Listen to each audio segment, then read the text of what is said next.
munsi M23 cyangwa se mu itangazo Alliance Fleuve Congo yasohoye, basohoye itangazo rivuga ko bamaze gushyiraho ubuyobozi bushya. Bivuze ngo aho bafashe batangiye no kwashyira abayobozi bashya. Itangazo ryasohotse uyu munsi ryasinywe, basohoye itangazo rigaragaza ko itangazo mbega ryo rimeze nko kwimika ubundi buyobozi bushyashya bitewe nuko ubwari buriho butari bukiriho. Ni itangazo ryasinywe na Corneille Nangaa n'ubundi umuyobozi wa M23. Basohoye itangazo mu kanya bavuga ngo tumaze kwimika cyangwa se tumaze gushyiraho guverineri mushya wa Kivu y'Amajyaruguru. Kivu y'Amajyaruguru bizwi ko yayoborwaga na Peter Chirumwami uri uherutse gupfa. Byanavugwaga ko buriya Peter Chirumwami ngari wahuzaga ingabo za FDLR akazihuza na leta no kugira ngo nyine zikomeze zikore ibyo zikora. Chirumwami yarapfuye. Chirumwami amaze gupfa hashize iminsi ntago ari myinshi cyane Chirumwami apfuye. M23 yahise ivuga ati n'ubundi Kivu y'Amajyaruguru tuyikubise undi guverineri mushya. Kivu y'Amajyaruguru ubu ngubu iri kuyoborwa Bahati Musanga Joseph, ni uri kuyobora uyu bita ngo Bahati Musanga Joseph ni uri kuyobora Kivu y'Amajyaruguru, wamaze gushyirwaho na M23 ngo bari wa guverineri wa Kivu y'Amajyaruguru yose. Siwe gusa mu itangazo basuye bavuga ngo we ni guverineri tumaze kwimika, bahise bashyiraho nanone ababiri bamwungirije, aribo harimo uwitwa ngo ni Manzi Ngarambe Willy, yagizwe vice guverineri wa Kivu y'Amajyaruguru ushinzwe ibijyanye na politike, ubuyobozi n'amategeko.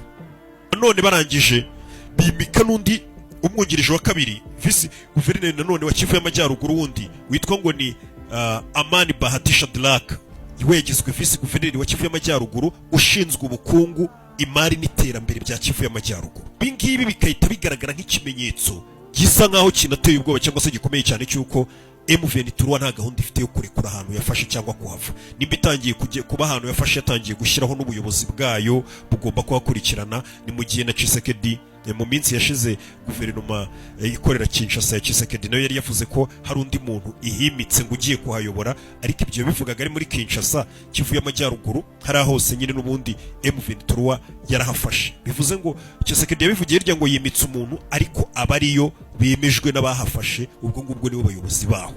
Ubona ko ubuzima M23 yatangiye kubusubiza ku murongo, yatangiye gushyiraho inzego ziyobora, kuko urebye no muri bakinguye n'umupaka, ngira ngo abantu bari Rubavu barabizi, iriya bita ngo petite barrière, abantu babyutse bakora ubucuruzi nk'uko byari bisanzwe. Akwakunda abantu birubavu basanzwe bambuka umupaka, bwa bucuruzi busanzwe buhabera bakubita kuri petite barrière bazamuka bikorera ubucuruzi bwabo. Ubucuruzi bwakomeje nk'ibyari bisanzwe, imipaka yafunguwe, abantu bari kwikorera ubucuruzi bwabo. Bega ukabona ko M23 irimbanije nyine akazi gakomeje, ndetse binavuga ko M23 yagiye ifata bamwe mu basirikare bayo benshi cyane bari bafite ibindi bice bari bagiye barimo byaho bagiye bafata, basetinze neza bavuga ati yarahari ku murongo, twashyize abayobozi. M23 hano yagiye ifata, yagiye yashyira ubuyobozi bwayo yishyiriyeho. Bamwe mu basirikare benshi bari muri ibyo bice, hari abavuga ko M23 yamaze kubazana ubu ngubu bari muri Goma nyine kugira ngo umutekano bakomeze kuwukaza, ndetse ibintu bakomeze kubishyira ku murongo, ahantu bafashe nyine bahasubize ku murongo. Ibyo ngibyo M23 iri kubikora mu gihe ifite igitutu cy'amahanga n'abantu benshi bari kwibwira ngo yaba Leta Zunze Ubumwe za Amerika, yaba Ubwongereza, yaba bino bihugu by'Uburayi, umuryango umwe bw'Uburayi n'indi miryango mpuzamahanga yose bari komeje gushyira igitutu kuri M23 bayibwira ngo M23 harimo n'Uburusiya, murekura ahantu mwafashe, musubire inyuma, mushyire intwaro zanyu hasi, murekura ahantu mwafashe. Ariko M23 yo nguko yabinyujije mu ijambo rye yaravuze ngo abo bari kubivuga bari muri New York, hano turi ntago ari New York, hano ntago ari Washington, hano ni muri Congo, niyo tuvukamo, turabene igihugu. Abo bari kubivuga se twigeze dufata Amerika yabo niyo bari kutwirukanamo? Twe nta hantu dufite handi ho kujya usibye kuguma mu gihugu cyacu. Bivuze ngo M23 nta gahunda ifite yo kurekura. Ibi ngibi biri gukora neza bitandukanye, bihabanye n'ibyabaye 2012 bwo M23 yafataga umujyi wa Goma. Ho ni iminsi mike cyane bahise bababwira barayirekura koko bayisohokamo bayivamo. Kuri uyu munsi urabona ko ibintu bari kubishyira ku murongo, ibisanwa bigasanwa, bari no kwizeza ahubwo abaturage batuye Goma ndetse n'abatuye muri Kivu y'Amajyaruguru n'ibindi bikorwa byiza n'uburyo ki ahubwo abantu bagiye kumera neza kurushaho. Ukabona ko ari abantu baje kuhaguma. Ubwo ngubwo ushobora guhita wibaza ati ese kwaba ari ugucikamo ibice kw'igihugu kugiye kubaho? Si ibyo gusa kandi ikindi kintu cyabaye muri Kongo ubu turi kuvugana, hamaze gusohoka itangazo risowe na leta ya Malawi, cyangwa se risowe na perezida n'ubundi w'igihugu cya Malawi, bamwita perezida Chakwera. Ubwo SADC yoherezaga ingabo, bira bihugu bigize umuryango wa SADC ubwo byoherezaga ingabo muri Kongo, ingabo nyinshi zagiye niza South Africa n'ubu ziriyo pe. noneho izindi ngabo zoherejwe harimo ingabo nkeya za Tanzania, hakabamo n'ingabo nkeya cyane za Malawi, ariko za Malawi nazo ntabwo ari nkeya cyane. Noneho perezida wa Malawi ubu tuvugana yamaze gusinya itegeko, yarisinye nyuma y'igitutu cyinshi cyagiye gishyirwaho, ngira ngo mwumvishe ibyo ejo pressure bari bashyize kuri South Africa bayibwira ati ingabo zacu zirajya gukora iki, ziri kurwanya abanyekongo, ziri mu bice, ziri ihe misi itari yo kurinda amahoro muri Kongo. Ibintu nk'ibyo mwarabibonye, pressure bamushyizeho. Igihugu cya Malawi, perezida wa Malawi nimba nawe yatinye ko abaturage be cyangwa se leta yamushyiraho igitutu nawe bakamukora nk'ibyo ejo mu nama bakoze Ramaphosa, ubona ko bari kumushyiraho igitutu cyinshi bagaragaza ko ingabo ze ntacyo ziri kumara muri Kongo, ntacyo ziri kurwanira. Perezida wa Malawi yamaze gusinya itegeko rivuga ngo abasirikare bacu bari muri Malawi bose, mbega ni itangazo yatanze rivuye muri presidence, n'umwanzuro yasinye avuga ngo ingabo zacu zose, yandikiye umuyobozi wazo muri Kongo avuga ati ingabo za Malawi muzitegure zigiye kuva aho ngaho zisubira iwabo muri Malawi zitahe. Akazi twari dufite aho ngaho karahagaze mu rwego rwo kubaha agahenge gahari cyangwa se n'impande zose uko ziri kugerageza kureba ko urugamba rwahagarara, mbega bajya mu biganiro mu rwego rwo kugira ngo tugere ku mahoro arambye. Ni muri urwo rwego Malawi isabye abasirikare bayo bose bari baragiye byitwa ko nabo bari ku ruhande rwa SADC. Malawi isabye ko abasirikare bayo bose bahita bataha mu rwego rwo kugira ngo hashakwe igisubizo kirambye cy'amahoro. Aho ngaho niwe yitubonera rero abantu none bahita batangira kuvuga ngo iyo mwibeshya se bakahatinda namwe bakabakora ibyo bakoze abasirikare ba South Africa. Ibyo ni bya bindi nyine yitubona ku mbuga abantu bavuga, ariko icy'ingenzi nuko Malawi nyine yo yavuze ati abasirikare bacu bahite bataha igitaraganya. Ubu bari gutegurwa kugira ngo basohoke muri Kongo, bigendere iriya ntambara bayivemo yo kuvuga ngo n'abasirikare ba SADC baturutse muri Malawi bari kurwanya M23. Gusa South Africa yo ntabwo irafata icyemezo ivuge ngo abasirikare bacu bari muri Kongo batahe cyangwa nta bandi turi bwoherezeyo. Oya, ahubwo ubona imyiteguro yo igikomeje, ndetse ubona n'ibikoresho bari kubitegura, ubona ko bo kuva muri Kongo bisa nk'ibikigoranye cyane, nk'uko hari amakuru ava muri Kongo avuga ko hari abasirikare ba South Africa n'abandi bantu ba South Africa bari gucukura ibuye ku bwinshi, koko ikintu bita gupakira ibuye ngo bakiri bubi cyane, bari gukubita nyine babangura bihuse cyane. Nanone kuvana ingabo za Malawi muri Kongo, ibintu n'ubundi bimeze nk'ibiri gutegura ya nama igomba kuba kuri uyu wa gatandatu. N'ejo bundi harabura iminsi mike cyane barirwa ku ntoki, ni inama igomba kubera muri Tanzania, inama igomba guhuza SADC yose, biriya bihugu bigize SADC cyangwa se ibihugu biri mu muryango wa SADC bigahura n'ibihugu bigize umuryango wa East African Community, byose bigahura bakaganira bakarebera hamwe uko ngo babone igisubizo kirambye cyazana amahoro mu burasirazuba bwa Kongo. Nubwo ariko iyo nama iteganyijwe, uri kubona ko bishobora kuzamera nkaho nabyo bizaba bitoroshye, kuko M23 yatangiye gushyiraho ubuyobozi bugomba kuyobora, ubu tayari bwagezweho. Leta ya Kongo nanone mu bintu bari kuyinenga cyane muri iyi minsi, kuva M23 yafata umujyi wa Goma, igafata Goma, abasirikare ba Kongo bakamanika abandi bagahunga, ukabona ko igisirikare cya Kongo byagikomeranye. Kuva icyo gihe leta ya Kongo nyuma yaho gato yahise iboroka zino mbuga nkoranyambaga. Leta ya Kongo yahise iboroka TikTok, iboroka Twitter, iboroka zino mbuga nyine zose, ubona ku buryo abantu bari kujya muri telefone yabo nga downloading, umuntu abe ya downloadinga X cyangwa se Twitter, abe yakomeza gukoresha TikTok ye n'izindi mbuga nkoranyambaga bikanga, baraziborotse.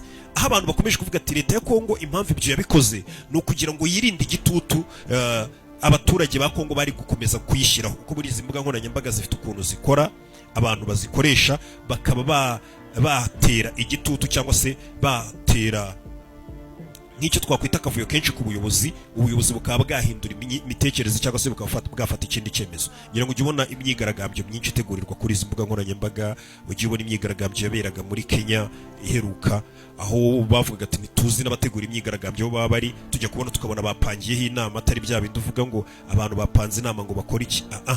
Leta ya Kongo bari kuyinenga bavuga bati kubera iki mwahagaritse abaturage banyu gukoresha za TikTok, gukoresha izo mbuga nkoranyambaga zose barababorotse. Kavuga ati se ni mu rwego rwo kwirinda ko abaturage bari buze kubabwiza ukuri, bashobora kugira ibyo bapangiraho, ni mu rwego rwo kwirinda ko abaturage ba Kongo bashobora kuza gusoma ibiba bivugwa n'ibindi bihugu muvuga ko biri kubangama, biri gukora gutya, wenda abaturage banyu bakaba hari andi makuru babona. Ni ukubera iki nyine muri kudashaka abaturage banyu bamenye amakuru? Ariko ziburiya kuyobora abantu we badafite amakuru, batabasha kujya kuri izo mbuga ngo babone ayo makuru, bamenye ibiri kuvugirwa mu bindi bihugu, babone ibyo byose biba biri hano hanze byose. abo bantu bayoboye bari mu mwijima nyine, bivuze ngo nk'umuyobozi uba umeze neza cyane, abo bantu uzi ko nta kibazo bapfa kuguteza uko biboneye.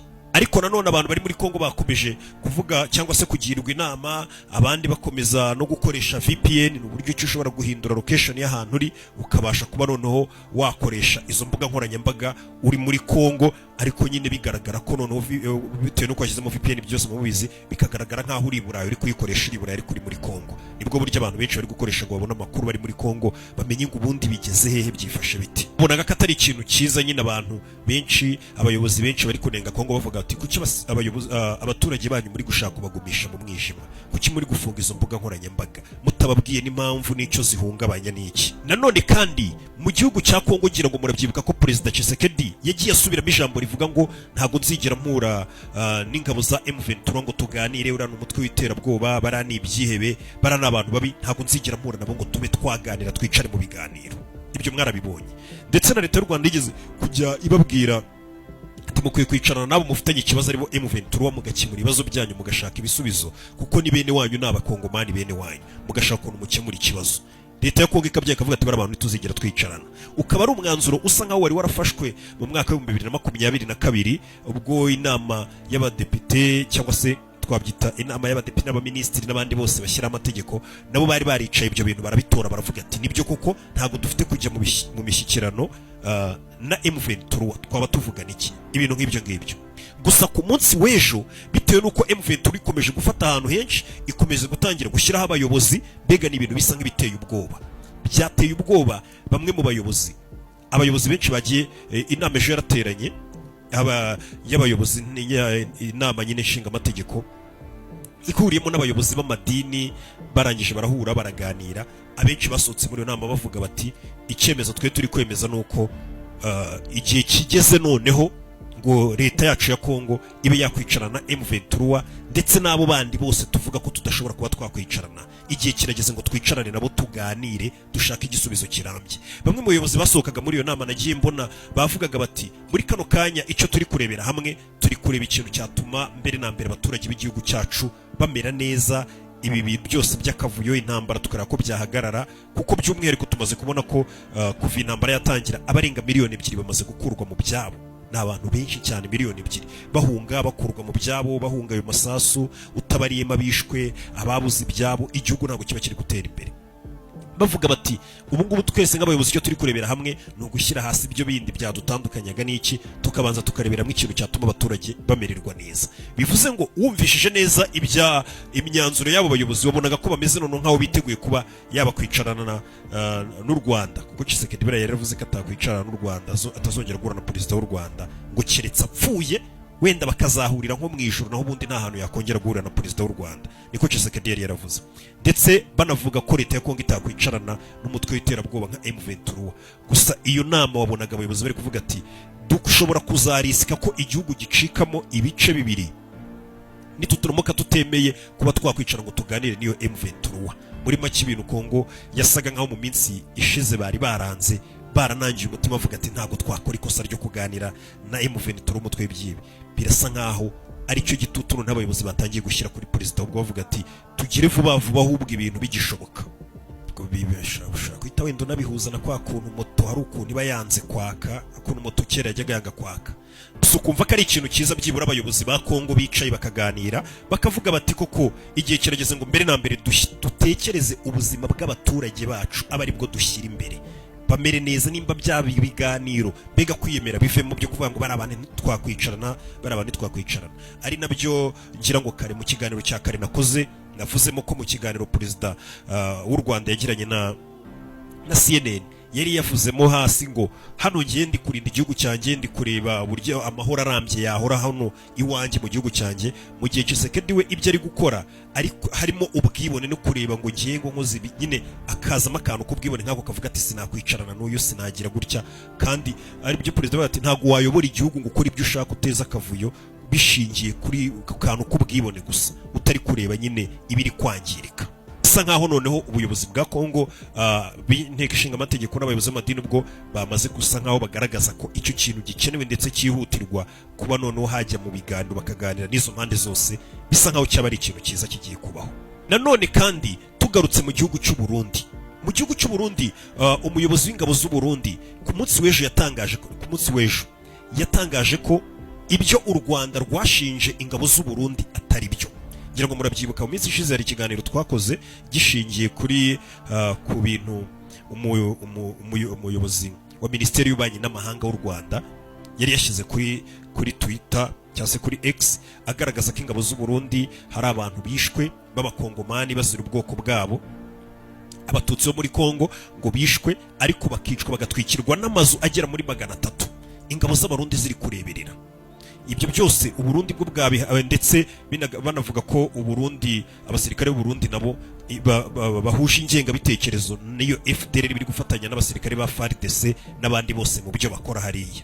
Ibyo byose byavuzwe, igisirikare cy'u Burundi abantu bakomeje kucyikoma. Ngira ngo nahano icyo kiganiro twaragikoze, bamwe mu bantu bari Burundi, abantu badukurikiye bari Burundi benshi turabemera tunabasuhuze, nabo byari byababaje muri comment narababonye. Ariko igisirikare cy'u Burundi cyabihakanye, cyavuze ati twebwe murabizi ibintu by'amoko i Burundi ntabwo byari byo tugenderaho, natwe ayo moko yose arahaba ntabwo ibyo tubigenderaho, twebwe turi abantu bashyira mu gaciro igisirikare cyacu kiri kurwana turinda ubuzima bw'abaturage, ntabwo twebwe dufatanije n'abo ngabo bakizana ibintu by'amoko. Ibyo ngibyo badushinjije cyangwa se bavuze ko twari turimo ntabwo tubyemera. Niko umuyobozi w'igisirikare cy'i Burundi yavuze, avuga ati ibyo by'amoko bari kuvuga twakoze muri Kongo cyangwa se tugikora ntabwo tubyemera, babihakanye. Gusa nanone ntibikuraho ko nanone mu byari byavuzwe bavuga ko ibyo byari byabaye amazu 300 agatwikwa abarundi bahari, byavugwaga ko ngo umuyobozi w'icyo giturage cyangwa se ako gace yiboneye abasirikare b'abarundi bari bahari ntacyo bakoze. Uburundi bwo burabihakana ko ibyo bintu atari byo rwose, Uburundi ibintu by'amoko abasirikare ngo b'Uburundi batabigira. Uyu munsi nanone kandi mu gihugu cya South Africa habyukiye imyigaragambyo myinshi cyane ku nyubako y'umuryango w'ubumwe bw'Uburayi, aho abaturage b'abadiaspora b'abakongomani baba muri South Africa n'inshuti zabo bari bambaye amadarapo bigaragambye cyane muri South Africa imbere y'inyubako y'umuryango w'abibumbye bamagana bavuga bati umuryango w'Uburayi umuryango w'ubumwe bw'Uburayi ntacyo uri gufasha, ntacyo uri gukora, bawamagana bigaragambye bavuga ati ntacyo muri gukora kugira ngo abafashe igihugu cyacu bakurwe mu matware bafashe. Mbega ubwo ni M23 bayamagana, banayamagana n'u Rwanda icyarimwe. Nanone kandi imyigaragambyo ikomeje kuba henshi cyane cyane ikorwa n'abadiaspora bakomoka muri Kongo. No mu gihugu cya Belgique naho hari imyigaragambyo iteye ubwoba, aho abaturage abadiaspora bo muri Kongo bigaragambyaga muri Belgique nabo n'ubundi bamaganaga guverinoma ya Belgique bayita ngo nabafatanyacyaha. Namwe muri abafatanyacyaha, guceceka kwanyu bingana no kuba muri abafatanyacyaha, mugira ibihano mufatira u Rwanda, mufatira ibihano M23 bive hariya, murebe icyo mukora, kuko guceceka kwanyu nabyo no gufatanyacyaha. Mbega ukabona ko imyigaragambyo mu badiaspora bakomoka muri Kongo aho bari hose barayikomeje, bari kwigaragambya. Mu gihe kandi abasirikare ba South Africa bagombaga gutaha uyu munsi, mu byari byemejwe nejo byari byavuzwe ko abasirikare ba South Africa bari ku rugamba bahakomerekeye, harimo n'abapfiriye muri Kongo babandi 14 n'abandi bose bapfuye babanye South Africa, n'abandi bose bakomeretse bagombaga gutaha bagasubizwa muri South Africa. Niko byari byaremejwe. Na n'uyu munsi bwije tutamenye ngo batashye bate, baracyariyo ntibarataha. Nabonaga muri South Africa nabo ubwabo bakiri kubaza ayo makuru, kuko kuca mu Rwanda ubundi nicyo cyari kiri kubabangamira, bavuga ngo ntabwo twaca mu Rwanda dutaha kabisa, byagaragara nabi. U Rwanda rwari rwabwiye ati mwaca no mutanya mara South Africa mufate inzira mugende, kuko ikibuga cy'indege cyaguma ntabwo kiri gukora. Ariko barabyanze, bumva ari igisebo kuba baca mu Rwanda, barabyanze. Ndaza kumenya ngo batashye bate, turaza kubimenya. Gusa nanone kira kibuga cy'indege cya Goma M23 ikomeje gushyirwaho igitutu gihambaye cyane n'amahanga ngo bafungure ikibuga cya Goma byihutirwa uko byamera kose.